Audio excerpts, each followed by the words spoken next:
మామూలుగా ఎప్పుడన్నా వెజైనా కొంచెం ఇరిటేట్గా ఉంటే క్లీన్ చేసుకుంటారు మహిళలు. ఆ క్లీన్ చేసుకునేటప్పుడు వాటర్తో హార్డ్గా క్లీన్ చేస్తారనమాట. వెజైనా గోడల్లోకి వాటర్ని పంపించి క్లీన్ చేస్తారు ఇరిటేషన్ వల్ల. అప్పుడు ఏమవుతుందంటే లోపల ఉన్న గుడ్ బ్యాక్టీరియా అంతా ఈ వాటర్తో క్లీన్ చేసుకునేటప్పుడు బయట వెళ్ళిపోతుంది. అప్పుడు గుడ్ బ్యాక్టీరియా వెళ్ళిపోయింది అనుకోండి, బ్యాడ్ బ్యాక్టీరియా ఆటోమేటిక్గా గ్రో అవుతుంది. బ్యాడ్ బ్యాక్టీరియా గ్రో అయినప్పుడు వైట్ డిశ్చార్జ్ అవ్వడము, తర్వాత ఫౌల్ స్మెల్ రావడము, తర్వాత యూరినేట్ చేసేటప్పుడు మంటగా ఉండడము, ఇవన్నీ వస్తూ ఉంటాయి.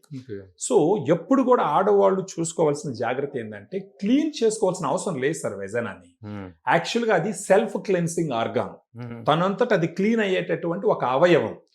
ఒకవేళ ఇరిటేషన్ గా ఉంటే గోరువెచ్చని వాటర్ తో బాహ్యంగా కొంచెం క్లీన్ చేసుకోవచ్చు, కానీ డీప్ గా క్లీన్ చేయకూడదు అసలు వెజైనాని. వెజైనా తనంతట తను క్లీన్ అయిపోతుంది. సో ఇలాంటి ఇన్ఫెక్షన్స్ వచ్చినప్పుడు ఉపయోగపడేటటువంటి ఒక సప్లిమెంట్ ఫెమి డిలైట్. ఇదేంటంటే 2 రకాల లాక్టోబాసిల్లస్ స్ట్రెయిన్స్ ఉంటాయి సార్ దీంట్లో. అవి యుఎస్ నుంచి ఇంపోర్ట్ చేయించి ఇక్కడ తయారు చేయించినటువంటి స్ట్రెయిన్స్. ఇవి ఏం చేస్తాయి, రోజుకు ఒక క్యాప్సూల్ వాళ్ళు భోజనం తర్వాత తీసుకుంటే ఆ వెజైనాలోకి వెళ్ళి అక్కడ గుడ్ బ్యాక్టీరియాని పెంచుతాయి. ఈ గుడ్ బ్యాక్టీరియా చేసే పని ఏంటంటే సార్, వెజైనాని అది యాసిడ్ కండిషన్లో ఉంచుతుంది. అక్కడ pHని 3.5 నుంచి 4.2 మధ్యలో పెడుతుంది. ఆ pH లో ఉన్నప్పుడు బ్యాడ్ బ్యాక్టీరియా అక్కడ బతకదు.